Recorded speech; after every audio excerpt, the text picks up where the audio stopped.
Okay बच्चों,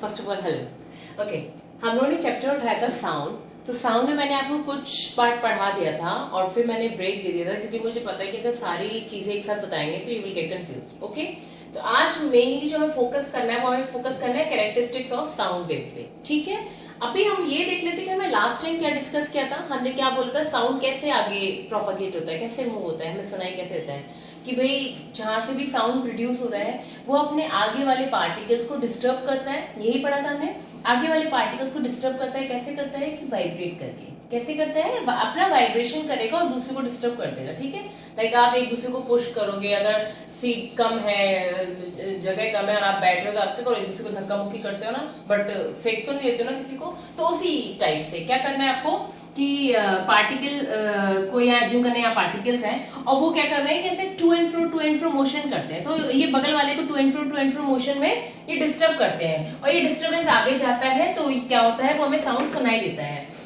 अब उसमें कुछ चीजें होती हैं कि लाइक साउंड को अगर हम बोले कि उसकी प्रॉपर्टीज क्या है, हम कैसे डिफाइन करें किस टाइप का साउंड है, किसमें लाउडनेस है, कि पिच क्या है, ये सारी चीजें समझने के लिए इसके हम कैरेक्टरिस्टिक्स देखने पड़ेंगे कि इसमें क्या मेन इसके कैरेक्टरिस्टिक्स जिसके बेसिस पे हम साउंड को डिफाइन करते हैं। तो फ्रीक्वेंसी, एम्पलीट्यूड, स्पीड, ये कुछ चीजें हैं। आगे आप पढ़ोगे पिच, लाउडनेस, ये सारी चीजें पढ़ोगे। तो ये सारी चीजें समझने के सबसे पहले हम एम्पलीट्यूड समझते हैं। ओके, तो first focus on the amplitude. So first let me rub this thing, then I will tell you. Okay, मैंने आपको बोला हम सबसे पहले एम्पलीट्यूड देखेंगे। तो एम्पलीट्यूड क्या होता है, ये ग्राफ भी हमने वैसे लास्ट टाइम देखा था, मैं आपको वापस से इसलिए बता रही हूँ ताकि आपके पॉइंट्स क्लियर हो जाए। तो एम्पलीट्यूड के लिए क्या होता है कि हमने ग्राफ अपना ड्रॉ किया था जिसमें हम देखे थे कि पार्टिकल का मूवमेंट जो हो रहा है टू एंड फ्रो, उसका हमने ग्राफ बनाया था। तो हमने इस तरह से बनाया था कि भाई पहले दूर जा रहा है, फिर पीछे आ रहा है, फिर ऊपर जा रहा है। फिर ऊपर मीन्स आगे जो बढ़ रहा है ना, फॉरवर्ड, ये फॉरवर्ड मोशन है, ये बैकवर्ड मोशन है। ठीक है, तो ये उसकी मीन पोजीशन होती है। तो पार्टिकल्स क्या होता है, जब तक कोई साउंड नहीं है, कोई पार्टिकल हमारा रेस्ट पे होता है। ठीक है, ये पार्टिकल रेस्ट पे है, यहाँ से कोई साउंड आया, उसने उसको पुश किया तो वो क्या करेंगे, वाइब्रेट करना शुरू करता है अपनी जगह पे। अब अपनी जगह से वाइब्रेट करना शुरू करे तो ये उसकी लोकेशन है, वो वाइब्रेट कर रहा है to and fro to and fro to and fro. This is oscillation, ये हमने बात किया था सारा। तो जो आगे पीछे मोशन हो रहा है, तो यही वो आगे पीछे मोशन का हमने यहाँ ग्राफ बनाया। ठीक है, तो जो अपनी मीन पोजीशन से ऊपर और नीचे जाता है, तो मैक्सिमम डिस्प्लेसमेंट उसकी मीन पोजीशन से जो होता है पार्टिकल का, दैट इज कॉल्ड एम्पलीट्यूड। ठीक है, इट्स क्लियर। मुझे लगता है इसमें कुछ डिफिकल्ट है, बड़ा इजी तरीके से मैंने सिंपल लैंग्वेज में बताया कि इसका डिस्प्लेसमेंट जो मीन पोजीशन से होता है पार्टिकल का, वो जितना ज्यादा maximum displacement from its mean position is called amplitude. ठीक है, एम्पलीट्यूड जितना ज्यादा होगा उतना ज्यादा हमें तेज सुनाई देगा। ये भी सारी चीजें हम डिस्कस करेंगे। तो फर्स्ट ऑफ ऑल हमने एम्पलीट्यूड समझ लिया, अब हम फ्रीक्वेंसी समझते हैं। फ्रीक्वेंसीज के लिए बच्चों कि जैसे मान लो हमने माना कि ये हमारा एक वेव है। ठीक है, एक वेव हम कहां से काउंट करेंगे, इधर से काउंट करना शुरू किया, ये गया, ये गया, ये गया, ये हमारा एक ऑसिलेशन हुआ। ठीक है, ये एक ऑसिलेशन हुआ, नंबर ऑफ टाइम टी। अब ये नंबर ऑफ ऑसिलेशन, ये आपको वेव दिख रहे हैं, एक वेव, फिर ये एक वेव, फिर ये एक वेव। तो जितने नंबर ऑफ ऑसिलेशन होंगे पर unit time, that is called frequency. Frequency का मैंने आपको बताया, first let me rub this in then I will tell.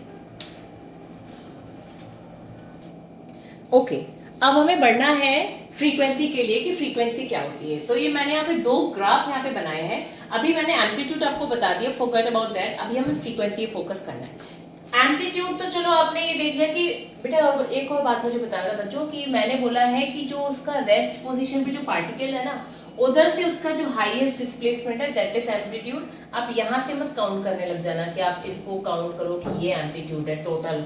ठीक है, मैक्सिमम के चलते ये नहीं लेना है, हमें सिर्फ यही लेना है कि उसकी इक्विलिब्रियम पोजीशन से, उसकी मीन पोजीशन से जो उसका मैक्सिमम डिस्प्लेसमेंट है, दैट इज एम्पलीट्यूड। ठीक है, ये एक पॉइंट रह गया था।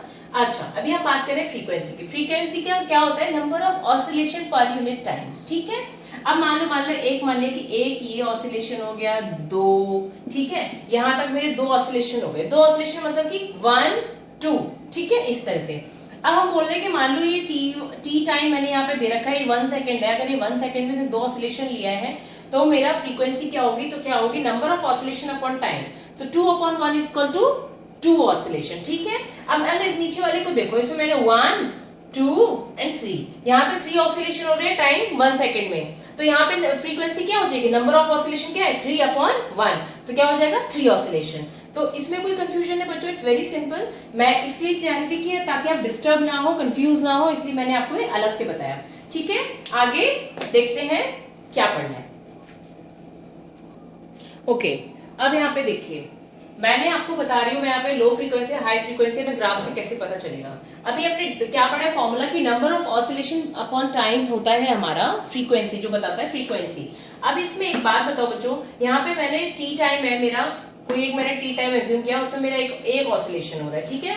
और यहाँ पे मैंने एक टाइम इसमें भी टी लिया है, लेकिन इसमें मेरे ऑसिलेशन इतने सारे हैं। तो नंबर ऑफ ऑसिलेशन जब ज्यादा होंगे तब वो कौन सी फ्रीक्वेंसी है, हाई फ्रीक्वेंसी, ऑब्वियसली क्योंकि उसकी फ्रीक्वेंसी का आंसर ज्यादा आने वाला है ना भाई, नंबर ऑफ ऑसिलेशन ज्यादा है। ठीक है, तो ये मेरे ख्याल से बहुत ही सिंपल और क्लियर है, क्योंकि जितने नंबर ऑफ फ्रीक्वेंसी ज्यादा है मेरे पास भाई ऊपर वैल्यू ज्यादा है, नीचे टाइम तो सेम है, तो कौन सा किसकी फ्रीक्वेंसी हाई होगी, इसकी। तो जितने नंबर ऑफ ऑसिलेशन ज्यादा उतनी ज्यादा फ्रीक्वेंसी। अच्छा, टाइम से आपको इसका रिलेशन दिख रहा है, इनवर्सली प्रोपोर्शनल है, ये आपको इसी से दिख रहा होगा ना, frequency equals to number of oscillation upon time. तो फ्रीक्वेंसी और टाइम का अगर रिलेशन आपको दिख रहा होगा तो क्या होता है, ये है ना, नंबर ऑफ ऑसिलेशन को अभी मैं हाइड कर दूं तो टाइम से इसका रिलेशन क्या है 1/t, फ्रीक्वेंसी से इसका ये रिलेशन है। तो इसका मतलब ये होता है कि जितना नंबर ऑफ टाइम हमारा कम होगा, ऑब्वियसली वैल्यू में ज्यादा चाहिए तो ये कैसा होना चाहिए, कम होना चाहिए ना, तो टाइम जितना कम है तब हमारी फ्रीक्वेंसी ज्यादा होगी। ठीक है, तो ये इसका ये आपको रिलेशन याद रखना पड़ेगा। ठीक है, so now move to the next topic. Okay, अभी हमें पढ़ना है अगला जो टॉपिक है, दैट इज लाउडनेस। वैसे लाउडनेस एंड पिच आप ना ऑलरेडी 8th क्लास में पढ़ चुके हो, तो आपको बस थोड़ा सा रिकॉल ही करना है। ठीक है, लाउडनेस क्या होता है भाई, एक्चुअली अगर हम डेफिनेशन देखें तो it's a measure of sound energy reaching you. Sound energy आपके कानों में जो जा रही है, दैट इज लाउडनेस। अभी क्या होता है, लाइक कोई गाना चल रहा है, टीवी चल रहा है, मैंने उसका वॉल्यूम बढ़ा दिया, तो क्या होता है, साउंड मैंने बढ़ा दिया, तो ऑसिलेशन जो हो रहे हैं तो वो तो हो रहे हैं। पहले मान लो मेरे ऑसिलेशन ये एम्पलीट्यूड इतना था, ठीक है, ये अगर आपको दिख रहा है, ये मेरा पहले ये हो रहा था, ठीक है, छोटा वाला, वॉल्यूम कम था, मैंने वॉल्यूम बढ़ा दिया तो क्या होता है, इसका एम्पलीट्यूड बढ़ जाता है। क्या बढ़ जाता है, नंबर ऑफ ऑसिलेशन उतने ही है, नंबर ऑफ ऑसिलेशन उतने ही, सिर्फ और सिर्फ उसका एम्पलीट्यूड चेंज हो गया, ज्यादा हो गया, तो क्या होता है कि हमें तेज सुनाई देने लग जाता है। ठीक है, तो जब एम्पलीट्यूड कम था, जो ये लोअर ग्राफ हो गया लाइक दिस, ये हमारा कम है, तब इस टाइप के साउंड को हम बोलेंगे फीबल साउंड, और ये हो गया हमारा ऑसिलेशन उतने हो रहा है लेकिन एम्पलीट्यूड बढ़ गया, तो उसको हम क्या बोलेंगे, लाउड। तो ये वाला हमारा हो जाएगा लाउड। ओके, एक और विंडो भी थी बच्चों वहां पे, इफ यू रिमेम्बर, वहां पे ना कुछ डेसिबल करके दिया था, यू रिमेम्बर। तो लाउडनेस की जो यूनिट होती है वो होती है डेसिबल, डेसिबल में लाउडनेस को हम मेजर करते हैं। प्लस वहां पे एक विंडो थी, वहां पे ना विस्परिंग का साउंड दे रखा था, ट्रैफिक का साउंड दे रखा था। ठीक है, तो better you recall that window, अगर नहीं याद आएगा तो I will click the photo of that and send you. तो उसमें क्या था कि 80 डेसिबल के ऊपर अगर साउंड हो जाता है तो वो हमारे लिए क्या हो जाता है, नॉइज हो जाता है, उसके ऊपर हमें हेयर करने में दिक्कत होगा।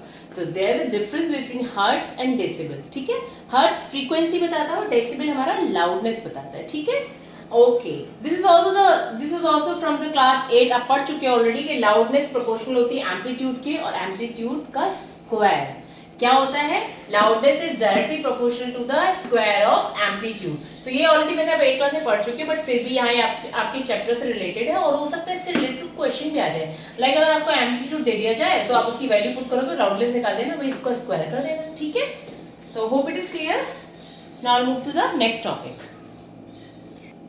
अब नेक्स्ट क्वेश्चन हम लोग देख लेते हैं पिच। पिच हम समझ लेते हैं, अभी हमने लाउडनेस पे बात कर लिया, अब हम समझते हैं व्हाट इज पिच। पिच किस पे डिपेंड करती है, फ्रीक्वेंसी पे। हमने लाउडनेस पढ़ा था, वो किस पे डिपेंड करता है, एम्पलीट्यूड पे। इसलिए मैंने वहां पे एक छोटा सा ग्राफ दिया, मैं अभी आपको फिर से समझाती हूँ, कंपेयर करके चलोगे, you will get to know it's better.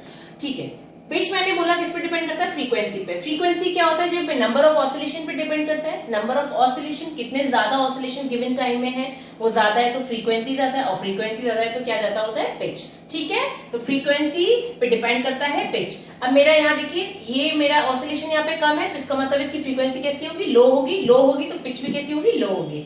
यहाँ पे देखिए फ्रीक्वेंसी, नंबर ऑफ ऑसिलेशन मेरे ज्यादा है, नंबर ऑफ ऑसिलेशन ज्यादा है तो फ्रीक्वेंसी ज्यादा आएगी, डायरेक्टली प्रोपोर्शनल टू होता है। और ये ज्यादा नंबर ऑफ ऑसिलेशन ज्यादा, फ्रीक्वेंसी ज्यादा हो गई तो क्या हो जाएगा, पिच भी कैसी हाई हो जाएगी।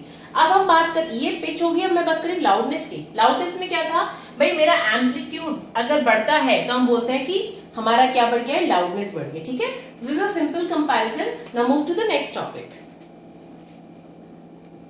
अब नेक्स्ट था हमारा स्पीड। स्पीड ऑफ साउंड हम लोग कैसे निकालते हैं भाई, डिस्टेंस अपॉन टाइम, ये तो हमें पता है स्पीड का फॉर्मूला क्या होता है, डिस्टेंस अपॉन टाइम। डिस्टेंस हम यहाँ क्या ले रहे हैं, कंप्रेशन और रेयरफैक्शन का। हमने ग्राफ, अगर आपको याद होगा, आपका था it's on page number, I will tell you again, हम ग्राफ ऐसे पढ़ चुके हैं। पिक्चर है 12.8, फिगर नंबर 12.8 है और पेज नंबर है 164। I will show you also this, मैं इसकी बात कर रही हूँ। ठीक है, हमने यहाँ पे जब पढ़ा था तो मैंने आपको क्या बताया था कि टू कंसेक्यूटिव रेयरफैक्शन या कंप्रेशन का, या टू कंसेक्यूटिव रेयरफैक्शन के बीच में जो डिस्टेंस है उसको ये हम बोलते हैं, क्या बोलते हैं, वेवलेंथ। किससे डिनोट करते हैं, लैम्डा से। ठीक है, तो वही हम अभी फॉर्मूले पुट करेंगे।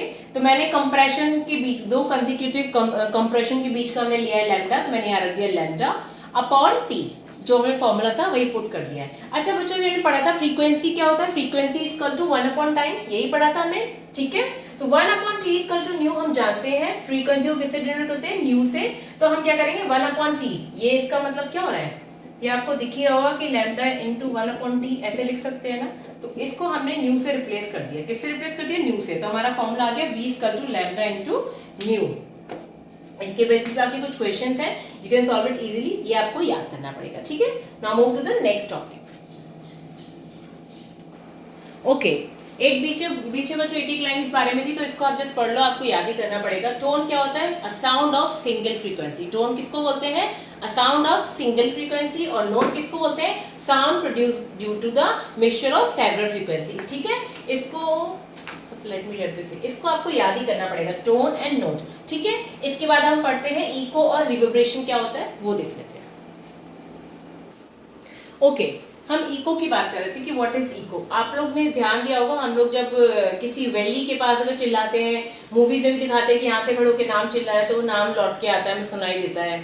ठीक है, और थंडरिंग में भी आपने देखा होगा कि जब बिजली कड़कती है वो चीजें ऐसा लगता है गूंज रहा है। ठीक है, तो जो हम बोलते हैं ना गूंजना, हमारी आवाज हमें कुछ समय बाद जो सुनाई देती है, दैट इज इको। मुझे अपनी साउंड वापस से सुनाई दे रही है तो इको हो रहा है। ठीक है, इसमें जो हमारा साउंड गया और वापस आया हमारे कान तक पहुंचने के लिए, वो जो टाइम होता है वो 0.1 सेकेंड होता है। सी, इतना स्मॉल टाइम होता है। और स्पीड ऑफ साउंड हम मान लेते हैं कि ये दिया जाता है बेटा 344 मीटर पर सेकेंड होता है 20 डिग्री सेंटीग्रेड पे। भाई साउंड की स्पीड इतनी ही निकाली गई है। ठीक है, तो ये हमारे आगे फॉर्मूलेज में यूज हो सकता है, आपको मे बी न्यूमेरिकल्स आ सकते हैं इसके बेस पे, तो ये हमें देखना है। अच्छा, क्या होता है कि अब साउंड लाइक हमने यहाँ से चिल्लाया, हमें साउंड यहाँ भी टकरा के वापस आए। ठीक है, इसी तरीके से हम बोल रहे हैं। तो हमें ये निकालना था कि भाई जो ऑब्स्टेकल है हमारे सामने, वो उसकी मिनिमम डिस्टेंस कितना होना चाहिए हमें इको सुनाई दे।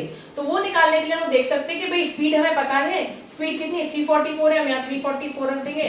डिस्टेंस हमें निकालने की, ऑब्स्टेकल की डिस्टेंस कितनी होनी चाहिए। टाइम हमें पता है कि 0.1 सेकंड के लिए प्रोसेस करता है हमारे माइंड में, तो 0.1 से मल्टीप्लाई कर देंगे तो 34 आ गया डिस्टेंस। और इको के लिए हमें इसकी जस्ट हाफ डिस्टेंस होना चाहिए, तब हमें अपना इको सुनाई देगा। ठीक है, ये तो हो गया इको। अच्छा, इको और रिवर्बरेशन बड़ा सा बहुत माइनर सा डिफरेंस है। तो वो क्या डिफरेंस है कि क्या होता है कि हमारी आवाज लौट के हमें सुनाई दी तो वो होगी इको, लेकिन हम बोल रहे हैं और हमारी आवाज गूंज रही है और ना मिक्सचर खिचड़ी सुनाई दे रहा है, मतलब मुझे नहीं समझ में आ रहा है, कंफ्यूजन हो रहा है, मेरी जो आवाज जा रही है, जो इको वो लौट के आवाज आ रही है, वो सब मिक्स हो जा रहा है। तो जो मिक्सिंग होती है ना, वो होती है रिवर्बरेशन। इसके लिए क्या करते हैं कि हॉल में भी आपने नोटिस किया होगा कि जो हॉल्स होते हैं जहाँ पे हम लोग मूवीज देखने जाते हैं, वहां पे ना एब्जॉर्बर लगाए जाते हैं वॉल्स में। और यूजुअली क्या होता है थिएटर में ना, जैसे यहाँ स्क्रीन है तो उसके बैक साइड में यहाँ पे एब्जॉर्बर होते हैं। वो क्या करते हैं, जो साउंड निकल रहा है उसको एब्जॉर्ब कर लेता है, और जो उसका रिफ्लेक्शन होता है वो इस तरह से इवनली होता है कि हमें ऐसा सुनाई दे कि भाई वो सबको एक साथ कान में सुनाई दे बढ़िया सा। तो ये आपका इवन इसमें दिया हुआ है, प्लीज रीड इट केयरफुली, बड़ा अच्छा सा आपको लगेगा, क्योंकि इसमें कुछ समझने ऐसा नहीं, just about to read everything. तो आप इस साउंड वाला आप खुद पढ़ोगे। ठीक है, साउंड वाला आई विल टेल यू कि कहां पर दिया हुआ है। Yes, it's on page number 168। ठीक है, ये आप पढ़ोगे। और राइट, कंसर्ट हॉल में भी देखो यहाँ पे पॉइंट दिया हुआ है, ये है uses of multiple reflection of sound. जो साउंड रिफ्लेक्ट होता है उसको किस तरह से यूज करते हैं, तो स्टेथोस्कोप यूज करते हैं, शहनाई में उसका यूज होता है कि आवाज जो रिफ्लेक्ट होती है किस तरह से यूज करना है। इन इवन हॉर्न होता है, हॉर्न का भी अपनी शेप दिखा है, जो हम हॉर्न बजाते हैं जो आगे शेप है वो कितना ऐसा फैला हुआ होता है, ठीक है। वो इसलिए होता है पर्टिकुलर कि जो हमें सोर्स तक आवाज पहुंचानी है पर्टिकुलर डायरेक्शन में प्रॉपर्ली अच्छे से साउंड जाए। और स्टेथोस्कोप में भी क्या होता है, साउंड के रिफ्लेक्शन का उसमें यूज करके इस तरह से बनाया हुआ है कि हमें हार्ट बीट्स और लंग्स का साउंड जो भी हो रहा है हमें कान में सुनाई देता है, ठीक है। ये सारी किसकी वजह से होता है, रिफ्लेक्शन की वजह से। और साउंड थिएटर का भी आपने देखा होगा वॉल ऐसी कर्व्ड बनती है, वो इसलिए बनती है, किसलिए बनती है, generally ceiling of concert hall, conference hall, cinema hall are so curved so that the sound after reflection reaches all corner of the hall। जैसे कि पिक्चर्स में दिखाया हुआ, पिक्चर में दिखाया है कि ऐसे जाके ना वापस से हमारे कानों में जा रहा है, ऐसे जाके वापस से हमारे कानों में जा रहा है, ठीक है। तो ये यहाँ पे पब्लिक बैठी हुई उसके कानों में जा रहे हैं, ऑडियंस बैठी होती है, ठीक है ना। तो sometime a curve sound board may be placed behind, वैसे तो बगल में भी हो सकते हैं लेकिन कभी कभी होता है कि पीछे भी होता है। After reflecting from the sound board spread evenly across the width of the hall, और वो क्या होता है इससे रिफ्लेक्ट होके बहुत इवनली वो स्प्रेड हो जाता है, तो हमें बिल्कुल अच्छा सा साउंड सुनाई देता है, ठीक है। तो ये आपका क्वेश्चन भी है, आप यूज कर सकते हो। ओके, अभी इसमें एप्लीकेशन ऑफ अल्ट्रासाउंड है, थोड़ा सा कुछ रह गया है वो हम सबसे लास्ट में अब डिस्कस कर लेंगे, वैसे कुछ इतना खास नहीं रह गया है, तो ये चीजें मैं आपको अगले स्लाइड में बताऊंगी, ठीक है। अभी इतना चैप्टर जो मैंने आपको समझाया, what is amplitude, what is frequency, wavelength क्या है, टाइम से क्या रिलेशन है, हमारा graph, loudness, pitch, what is this, आप इसको सारे को दोबारा से पढ़ोगे मेरा वीडियो देखने के बाद तो आपको माइंड में फिक्स हो जाएगा। प्लीज रीड इट बच्चों, आप नहीं पढ़ोगे तो आपको समझने में बहुत डिफिकल्टी होगी। Chapter is very nice but concept clear होना चाहिए, ठीक है। So that's all for this. अब हम मिलते हैं नेक्स्ट स्लाइड में। Thank you.